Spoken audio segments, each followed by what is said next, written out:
Well, speaking of exposure, let's talk about it. Yes. Well played, Josh. All right, Lil Kim. This is her debut album, Hardcore. In the opening montage, you heard Drugs, and now you're going to hear Mafia Land. In the mafia's land where there's one boss and one clan. Yes, man, they surround us like steaks and pans. All them wanna be the man. Right hands wash the left hands. Loyalty's priority. In this fan where life's initiated, ain't no giving it back. Once you win it, like Bennett, you'll soon be lieutenant. All right, Lil Kim's Hardcore comes in at number 1,758 in the 1990s on Best Ever Albums, number 206 in 1996, number 10,678 of all time. It's Lil Kim's highest rated album on Best Ever Albums. Did not make Rolling Stone's list, and Lil Kim is ranked number 3,518 of overall artists on Best Ever Albums. So as I said, this is her debut album. It was released on November 12th, 1996. It is considered East Coast hip-hop and dirty rap, for sure. Highest charting album was 2000's The Notorious K.I.M., which hit number 4 on the U.S. charts. And the highest charting single, it's not really her single, but she was part of that Lady Marmalade song that hit number 1 on the U.S. charts. Who else was on that song, guys? Christina Aguilera. Pink, Maya, and Christina Aguilera. There you go, John. There you go, for the hat trick. There you go. Influences for Lil Kim include MC Lyte, Salt and Pepper, Slick Rick, Notorious B.I.G., Eric B. and Rakim, Queen Latifah, Mary J. Blige, and Madonna. She actually said that she modeled her own career on Madonna's, labeling herself the Black Madonna, amongst many other nicknames that she has.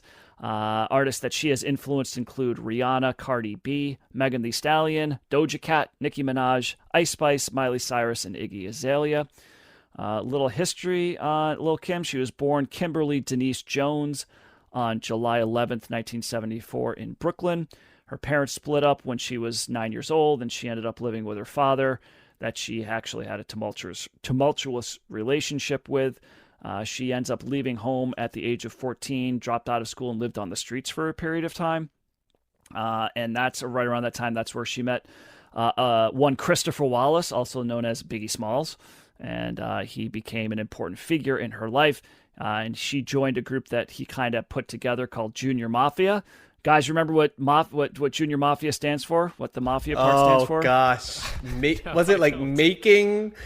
it was ridiculous. It was utterly ridiculous. It yes. is. Yeah. Go ahead, tell me again. It's actually, I looked this up. It's actually what you might call a backronym, which is an acronym that you just create out of an already established word rather than the word being established out of what you're saying. But they used, for Mafia, they used masters at finding intelligent attitudes. That's right. Yes. So that's what they were masters of. At this time, she adopts the stage name of Lil Kim. They released their debut album, Conspiracy, in 1995, which received some mixed reviews, but it actually sold pretty well, and Lil Kim became increasingly popular, and that success really allowed her to focus on a solo career. So she goes into the studio to make this record. A couple interesting facts about this record. This track, Big Mama Thang, was originally intended to be a diss track towards Faith Evans and Tupac, but it was actually re-recorded after Biggie heard it, and he kind of disapproved of it. So the verse containing remarks against Faith Evans was replaced by Jay-Z's vocals, his part there. And the third verse had a diss, was a diss on Tupac, but that was re-recorded by Kim. The song Crush on You has no verses by Lil Kim on this record. So the story behind that was the Biggie Smalls got paid Mace. We talked about Mace before, paid him some money to write a number of songs. And actually, he ended up outsourcing some of that to Cameron. And according to Cameron, he actually wrote the song Crush on You. And the rapper on this song on the album is Lil Cease. And Biggie wanted to leave him just be the sole rapper on that for this record to kind of really promote his career. But they did record another version of the song, which had, I believe that was for radio play, that had some verses by Lil Kim on it. That would be Little C's, by the way, Matt, like Caesar. Oh, there you go. Thank you, John. Yeah. Not Little C's. He's also Junior Mafia, isn't he? Little C's. Yes, he is. Yeah. Yep. Okay. There you go. See, that's what you get when I cover this stuff. Not Tonight became popular when its remix was included in the Nothing to Lose soundtrack. That version from that soundtrack also had appearances by Missy Elliott, Angie Martinez. I never heard. Who's Angie Martinez? That's the lead female DJ from Hot 97, man. Oh, well, there she appeared on that track. It's Ladies' Night, man. It must be Angie on the mic. I remember that song. Yeah, we as well as Night, didn't we? We did. Yep. Yeah. Mm-hmm. You and I did. Oh, right. Okay. With I Jeff. That. Right. Yeah. Also on that version of Not Tonight was Debrat and Left Eye from TLC. During the recording of Hardcore, Lil Kim became pregnant with Biggie's child, but she ended up terminating that pregnancy.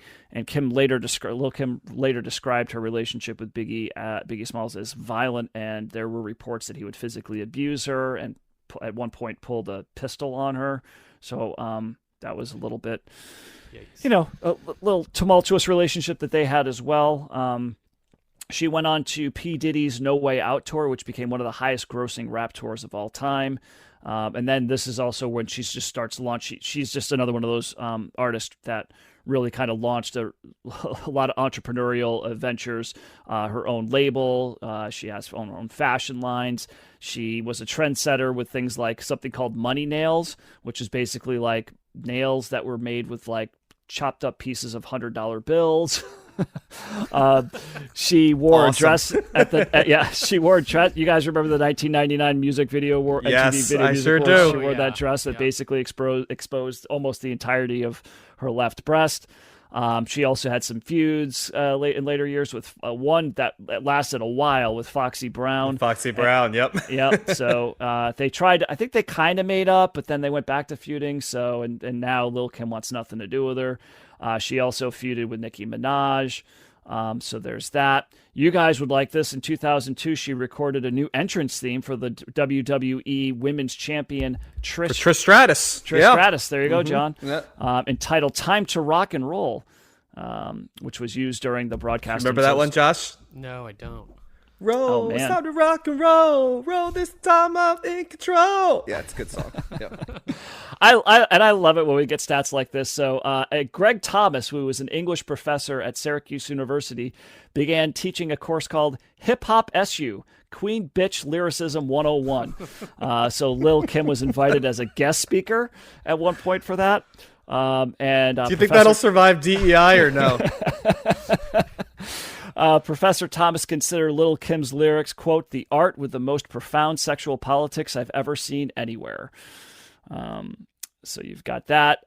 There was a show in 2006. BET premiered the show Lil Kim Countdown to Lockdown, which was filmed before she headed to prison on perjury charges. She lied about witnessing a shooting of some sort, so she did serve some time in jail. That show became the highest rated premiere in BET history, averaging 1.9 million viewers.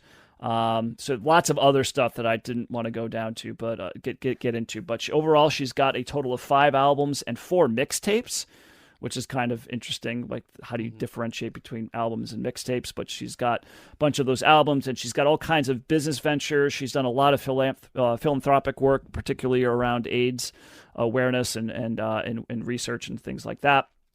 And this is her highest regarded album, I would say. So there you go. Let's start with we'll start with John on this one. What do you think of Lil Kim Hardcore?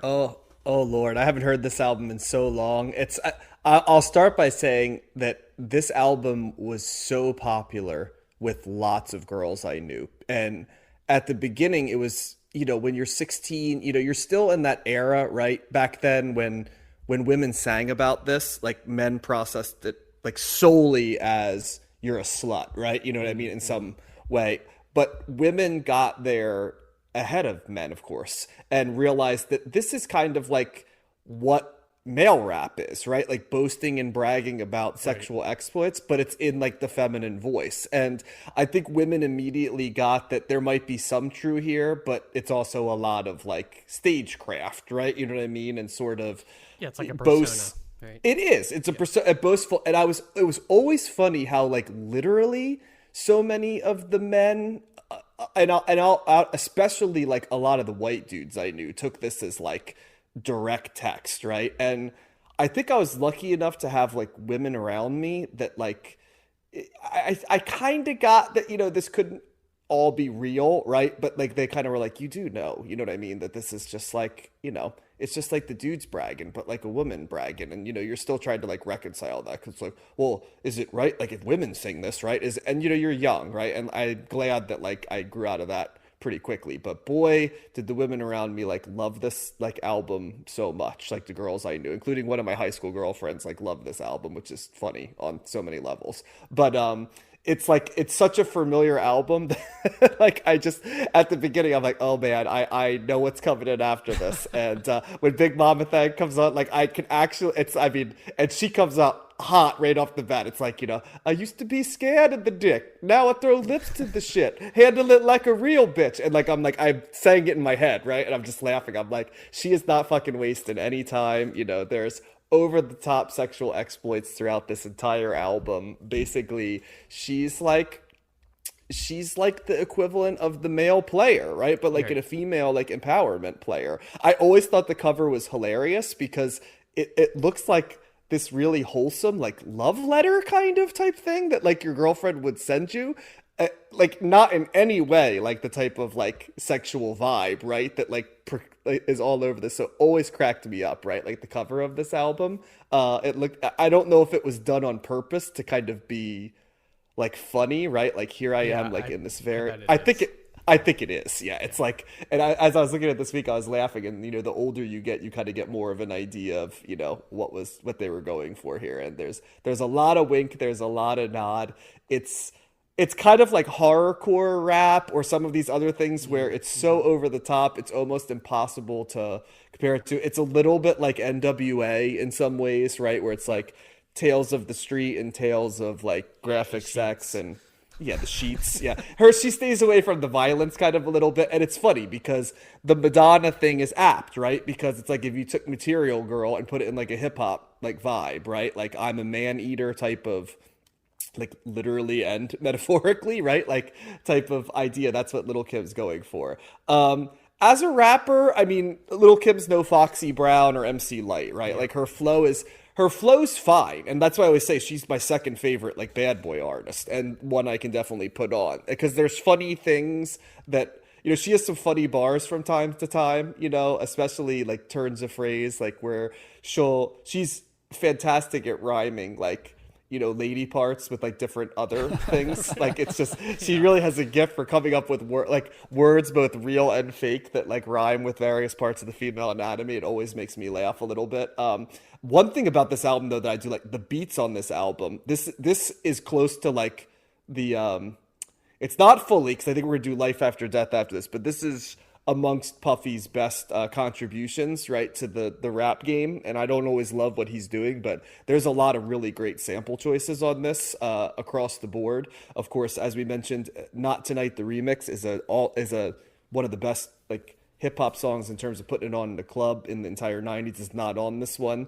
I'd love to just do like a whole CTS singles of just like remixes of tracks that I love. Like there could be just the Drew Hill one, right? Like alone. But yeah, that's another in a long thing. The mixtape, Matt, is Jay-Z. I always think like Jay-Z, Nas was in the mixtape area. 50 Cent, was another guy that came from that world. It was kind of like you'd put it out there to get your name going, and then you get buzz around you, right? It's kind of similar to like, do you remember, Matt, like the Strokes, right? They hadn't done their album, but they had buzz in these places because they kind of had been performing and stuff. It's the same general idea of. But what's the difference between a mixtape and it? Because she released mixtapes after this, so she's already out there. So what is? Yeah, is it like an EP? Is it like an album? It's kind of like keeping it to the streets a little bit. It's you know what I mean? Like a less official release. Like, okay, so that makes sense. Okay. And stuff.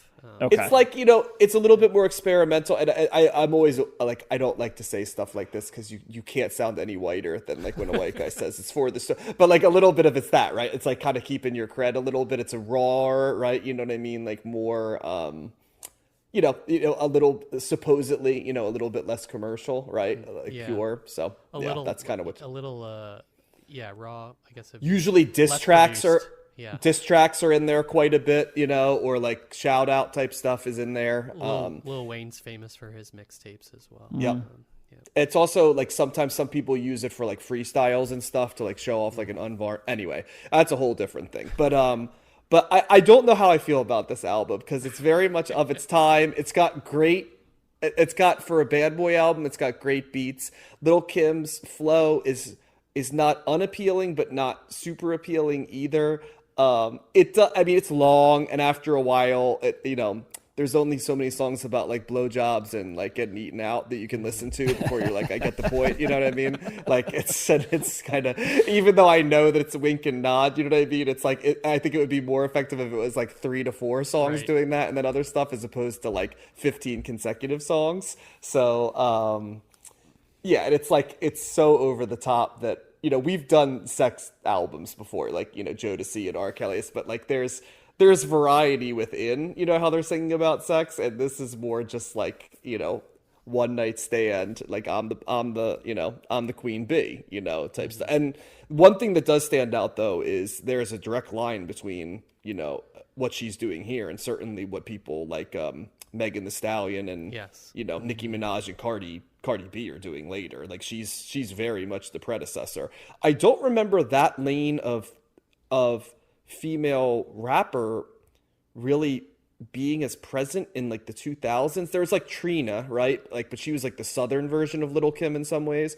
Also, as you listen to this, Foxy Brown and Lil Kim would always get lumped together, but they are very different flow wise and style. Like Lil Kim is a very feminine delivery, right? Whereas like to me, Foxy Brown raps like a man, you know what I mean? Like not in a bad way, but she's got that like stern authority, right? That's there. So as a listener, I'm like, I think they just kind of got lumped together lazily, because the lineage of Foxy Brown is more like, MC Light and Queen Latifah, MC, where the lineage of like Lil Kim's more like an R&B singer in some ways. There was just, I think, less female rappers, so they just lumped them in commercial. Yeah, they just were like, oh, they're female, yes, yeah. And both from New York, right?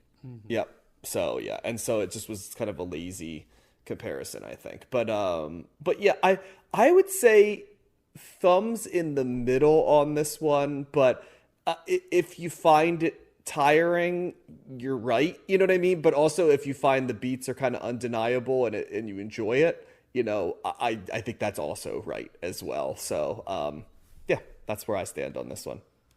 Yeah, I'm real mixed on this album. Like, yeah, a lot of the points you said I also agree with. I don't think she's that good of a rapper, especially like you said, you used my comparison of Foxy Brown, but even like all the female rappers today, I think are better than her. And, I'll give her props. I do think like she did set the precedent for like this type of rap coming from women. And I think this like as dirty as it is at times, like this is like more mainstream and accepted now with female rappers. So I think that's like progress in some way, because like all of them write about this type of rap in this way. I almost felt like for my female friends, this was like the closest they came to like consuming pornography in their era. You know what I mean? It served the same function, right? Yeah. That like a nudie magazine did, or Skinamax for boys of the same era, right? Yeah. So there's definitely like a fantasy element to this this album. I feel like I thought it was weird, like to your what you said, Matt, about Lil C's like crush on you just being this track randomly that Lil Kim's not even on. I thought that was weird. I did not find the beats that compelling, John. Like that wasn't something that kind of stood out to me listening to it. I guess like there was some novelty value to like listening to this type a whole album of like this basically like sex songs, but it kind of wore on me after a while, and I wasn't getting a lot out of it. I would have liked her to rap about other things as well. There was definitely I thought Dreams, that was a hilarious track of Dreams of Fucking an R&B dick, and then she like names all of the R&B groups, like including R&B completely uncool ones, and like immature who was like 14-year-old kids. So yeah, that was funny. Not Tonight We Don't Need It. That was a hilarious chorus. Not Tonight. Yes. Not Tonight also had a hilarious chorus. I love how the guys are the most Cro-Magnon sounding guys like ever too, as I see that. So, from that like comedic factor, I appreciated it, but like the second listen through, I skipped all of the kind of interludes. I didn't need any of that. I was just trying to focus on like her rapping, and I feel like in some ways like they kind of hide her on this album. Like I feel like she doesn't rap that much, and I even tried to like question myself. I was like, is that just like my first time through listening that I felt that way? But I just feel like they kind of like put other guest artists on, like and kind of do some like production tricks to make it like, or play the chorus more, or kind of like lean into the beats more. But like she does not.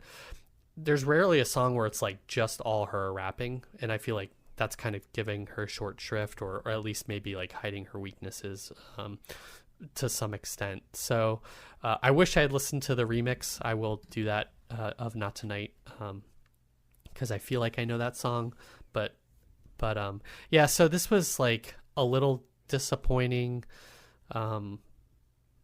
ultimately, and so it's like a thumbs down for me.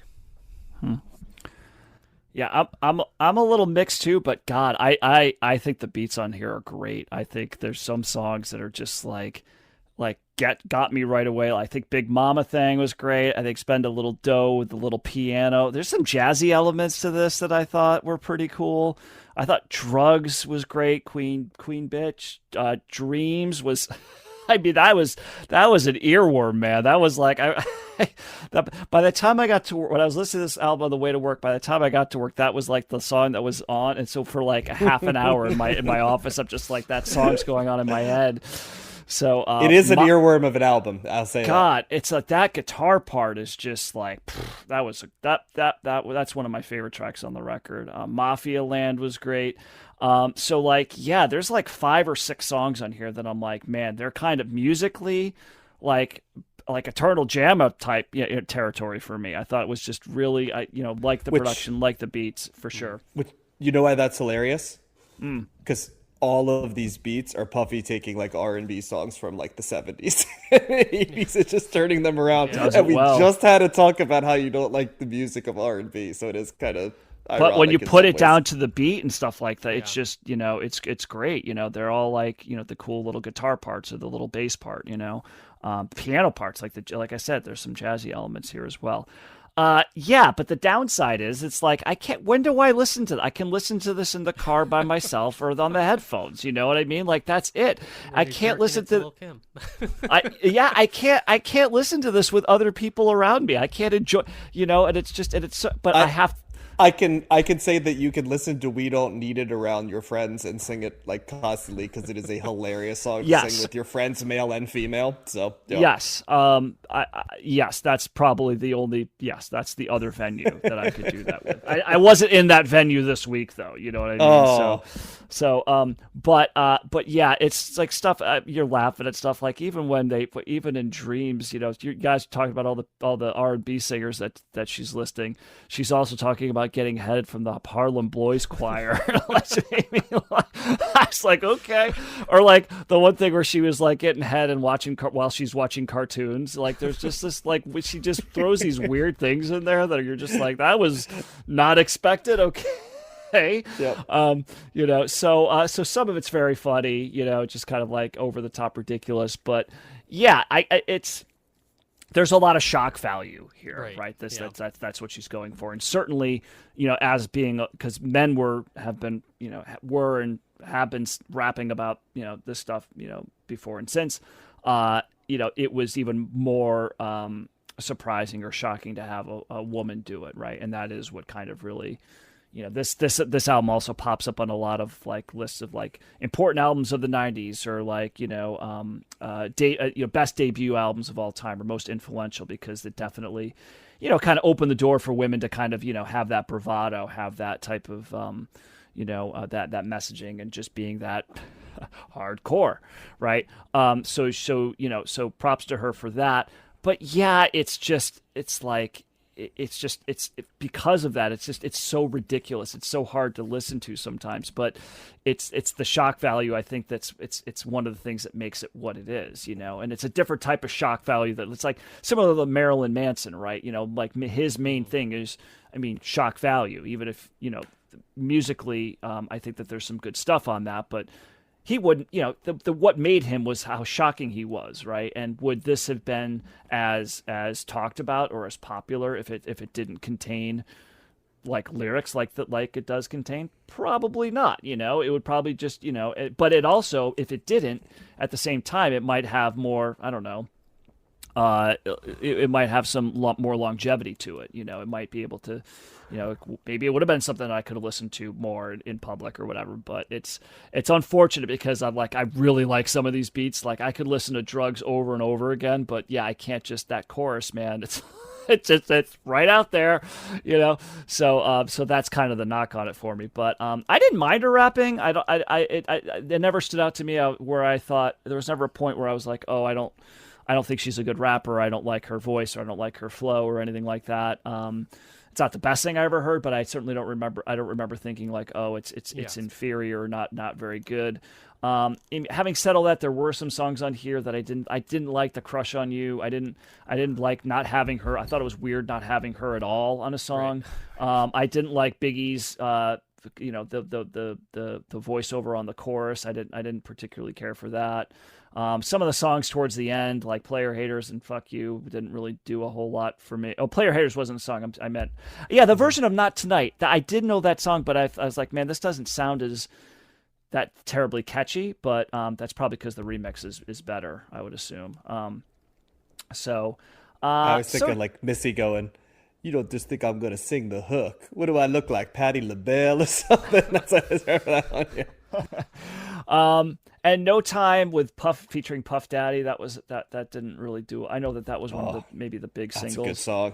Yeah, that's my favorite song on the album, I think. Oh, is it really? Yeah, it didn't connect with me as much, but I don't know. It is definitely mixed because on one hand I really like the music, on the other hand the lyrics are like, God, that's a little bit of a barrier entry. So, but yeah, so kind of, I guess I would say, I'd say slightly thumbs up because I more so than anything, I'm about the music and the flow and the beat and stuff like that. And I think that generally speaking, it's pretty good. So I'm going to go thumbs up on this one.